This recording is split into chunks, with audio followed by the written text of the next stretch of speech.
Lots of things to listen to this morning in worship, isn't there? We're in this series about the miracles of Jesus restoring our senses to us. And we're looking at one sense at a time. We started with touch, and last week we looked at sight, and this week we're talking about hearing. So take a minute, if you would, and just listen. Close your eyes even and just listen.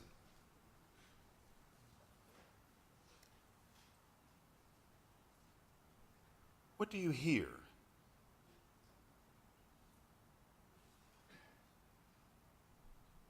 You can just popcorn it out. What do you hear? The air conditioner? A couple of coughs, right?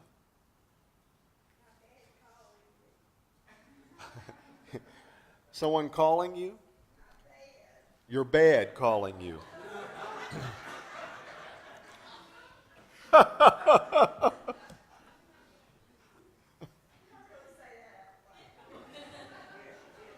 We heard you, Pat. We heard you.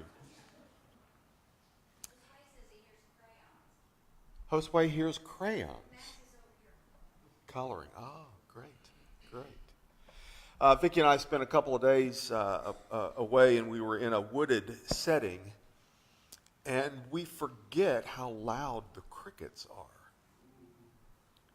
We were far away from street noise and everything, and the crickets were just almost deafening. It was really incredible. We heard the sound of hummingbirds.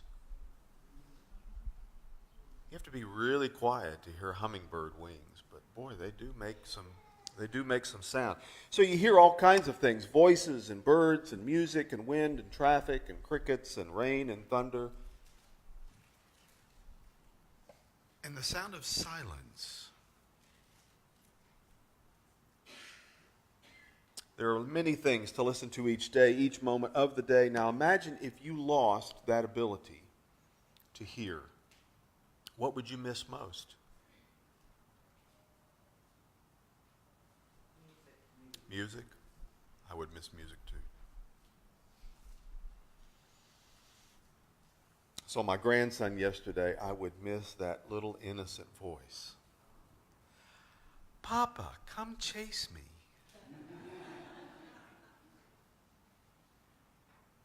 What else would you miss?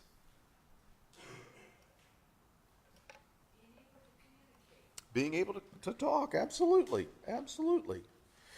The route Jesus takes back to the Sea of Galilee is an odd one.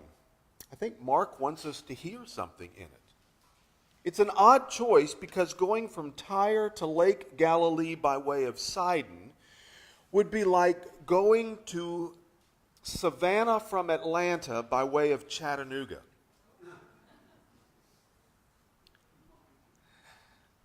And it's not just the way that the passage is worded. In the actual Greek, it is that Jesus set out to go to the Sea of Galilee and deliberately went in the other direction.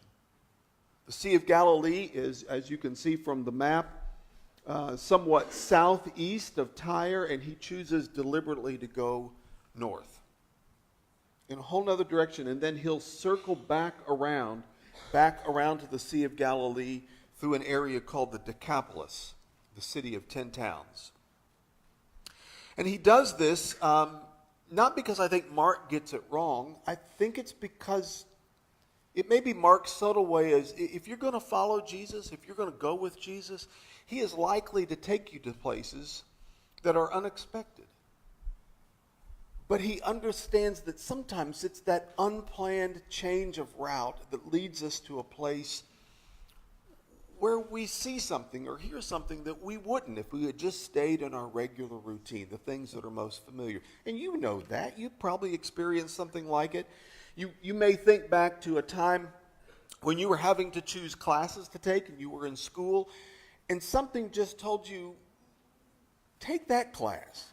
Not something that really is part of your syllabus, not something that's part of your study plan, your major, but you decided to take something and it opened up for you an interest or a hobby or introduced you to something, a person perhaps, who became a lifelong friend, or you took a job, or you moved into a neighborhood, or you went to a place that you didn't expect, and something that you discovered you didn't even know was closed opened up in you.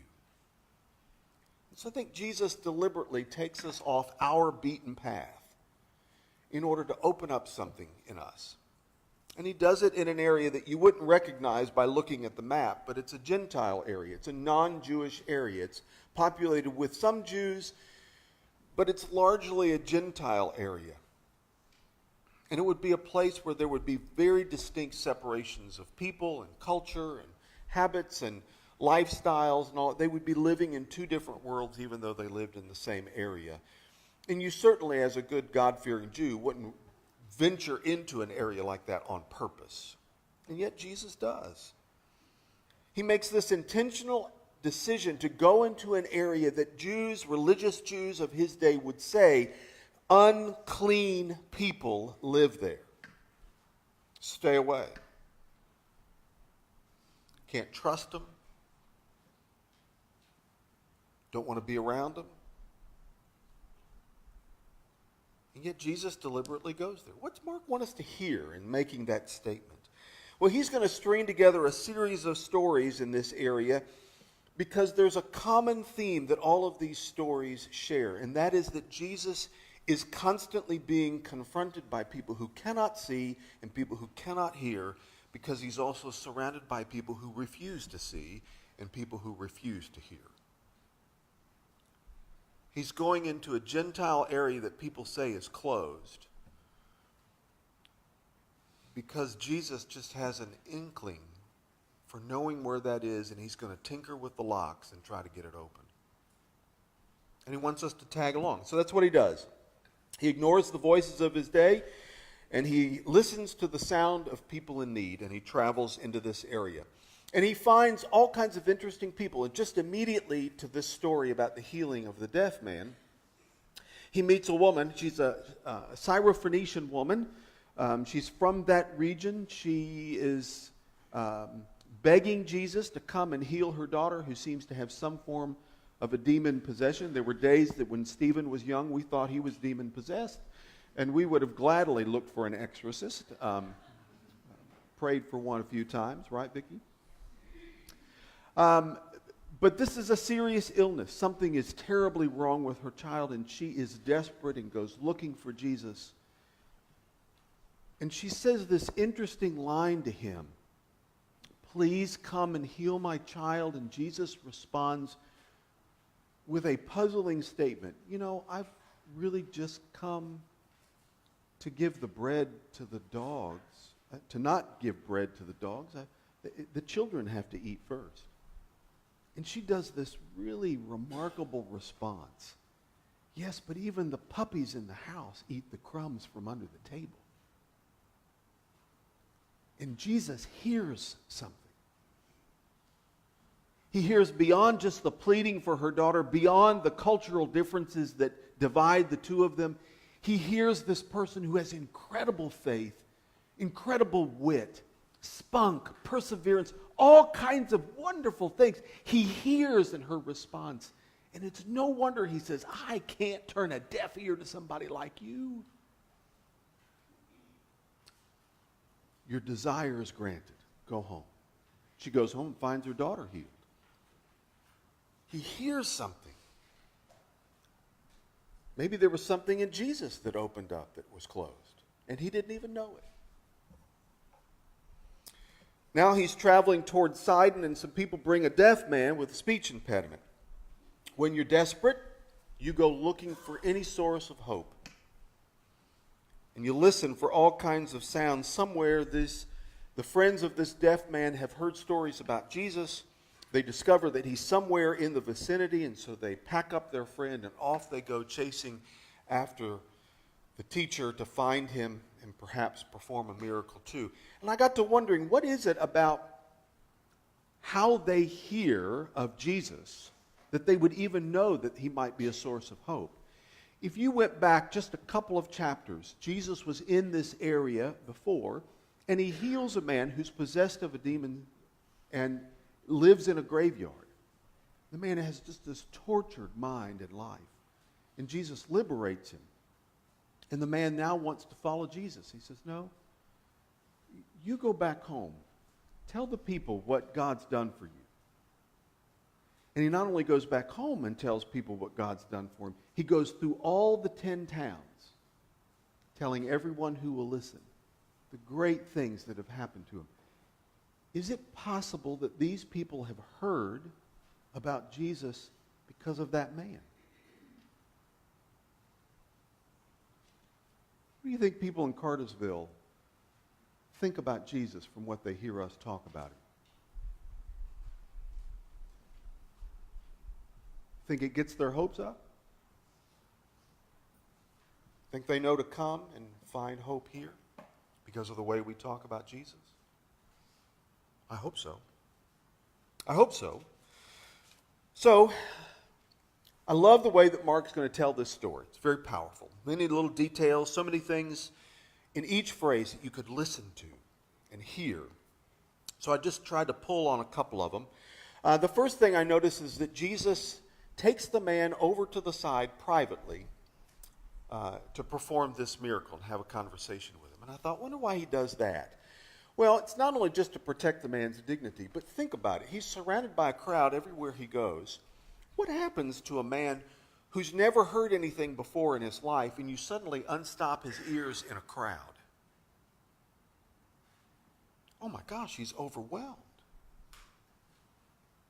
And so Jesus pulls him over, way over to the side, and one-on-one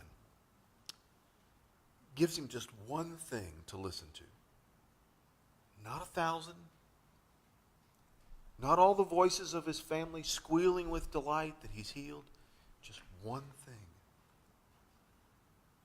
What a tender, kind thing to do. And then he does this interesting thing. He places his fingers in the man's ears, and then he spits. This is the second story about Jesus spitting. What is it with Jesus and spit? But he spits and touches the man's tongue. Not exactly the most hygienic cure in the world, but it seems to work. Sounds like something that you would find on the National Enquirer or the back of Reader's Digest, but at any rate, and I got to thinking, well, what's going on? Well, he does a natural thing for this man. If you've lived in a world cut off from sound, what do you understand? Gestures. So here, you don't know who this Jesus is. Maybe people have tried to communicate who he is. All you know is that your friends and family have brought you to a stranger and left you alone with him. You would be petrified. And so Jesus touches his ears as if to say in sign language, I'm going to help you hear. And then he touches his tongue. I'm going to put words back in your mouth. He speaks the language that the man can understand, which puts him at ease and allows him to relax into the wonder that is about to happen. And then there's this third detail that Jesus speaks. We hear a lot of Jesus' words, but they've already been translated from whoever recorded them, the original Greek, and now they're in English for us. But this is one of the few places in Scripture where Jesus' native tongue is preserved. He speaks Aramaic, the street language of the people of his day, the common language. And we hear the word, Ephphatha. Ephphatha. Be open. And suddenly the man can hear again. Imagine all the things that we say we would miss, and he can now hear for the first time the sound of a bird, the wind rustling through the leaves of the trees above his head, the sound of the bystanders, the voices at a distance, the sound of Jesus' own voice whispering to him, not overwhelming him with sound, but just calmly speaking to him. Miracles like that still happen. Just ask Ray Parker. Ray, Come on, join me. Where are you? There you are.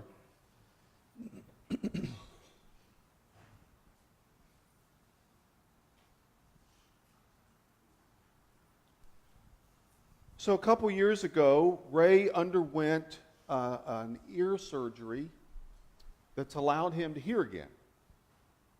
It's a cochlear implant. So I've kind of put up on the screen a picture. The way the ear works is sound gets trapped in the canal. It goes through a series of little bones inside, and then it goes inside what looks like a snail shell.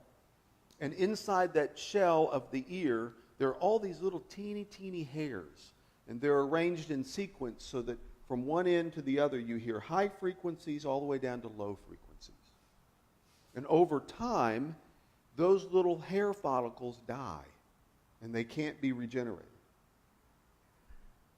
Usually it starts at one end of the frequency or the other, low end or high end. You may know somebody who seems to be able to hear you when you speak like this, but they can't hear you if you speak loudly and tall and thin, because they've lost the frequency. And Ray had lost all the frequencies. Yes. Go ahead and take that. So talk to us a little bit about what it was like to have, over time, declining ability to hear.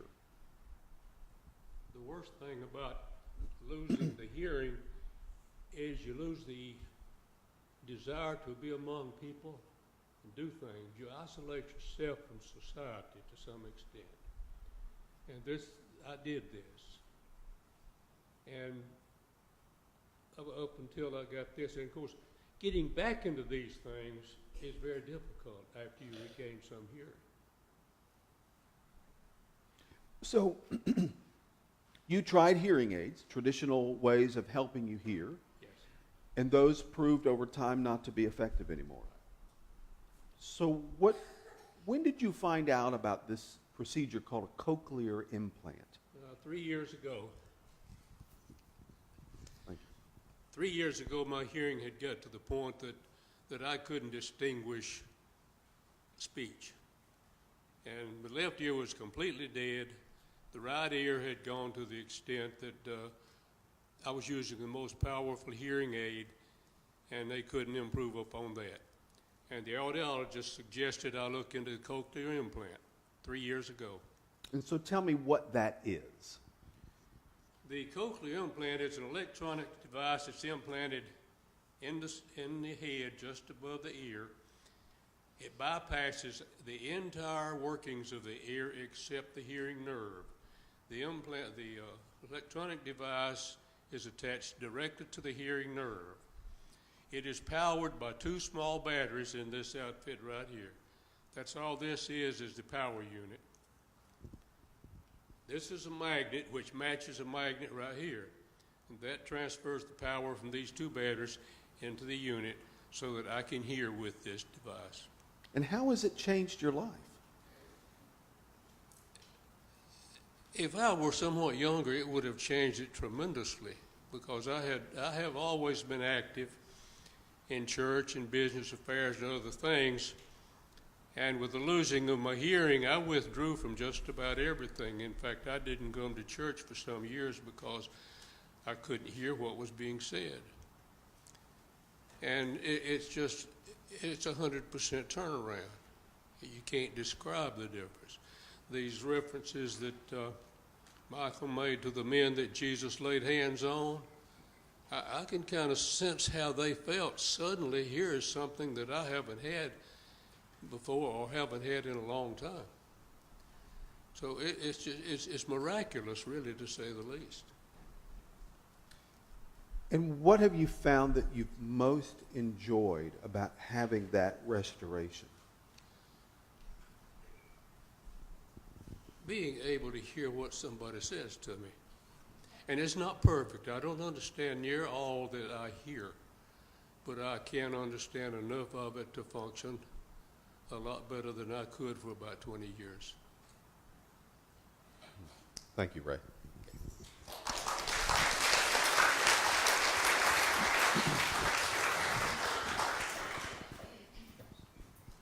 I just found his story so fascinating. And he reminded me again what a great miracle hearing is. But if we listen closely to Mark's story, it's not just the miracle of hearing that I think he wants us to understand. In fact, I think there's a greater miracle that takes place. It's the miracle of listening. Because hearing and listening are not the same things. Native Americans offer some wise advice. Speak only half as much as you listen. Not bad. But listening takes time. Truly hearing another person takes time. We live in a culture that does not encourage listening. We don't often listen to what people are saying because we're too busy forming what we want to say back instead of hearing them out.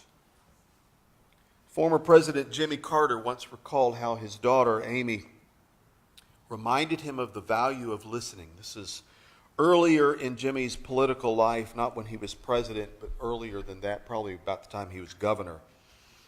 And he said that he found himself stressed because he was overcommitted, not enough time. He says, I was snapping at my wife and daughter, choking down my food at mealtimes, and feeling irritated at those unexpected interruptions throughout the day. Before long, those around our home started affecting the pattern of my hurry-up style. It was becoming unbearable.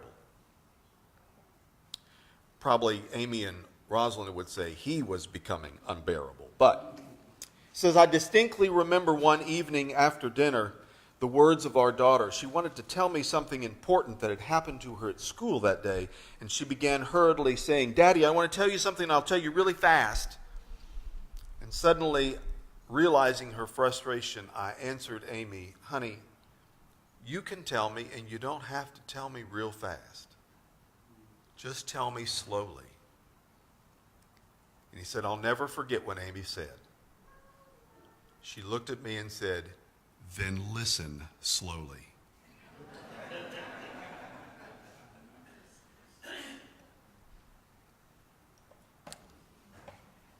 Ephatha. Be open.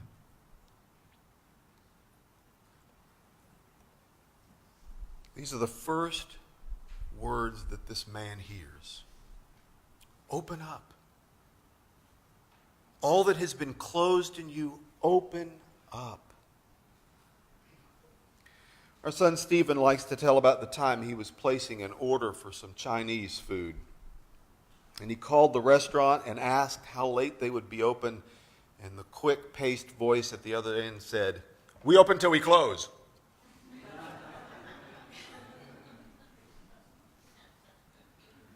And that's pretty true of me. I'm open until I'm closed. I am open until I close and shut out the things that I do not want to hear. I am not deaf, but you can ask Vicki, and I do have selective hearing.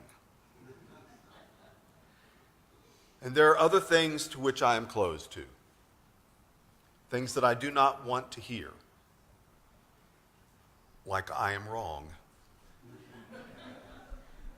Or another viewpoint when I am convinced that I already have the right one.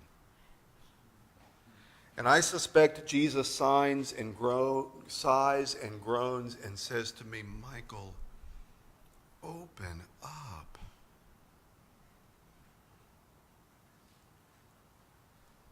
When Jesus says Ephatha, it becomes his plea. Be opened.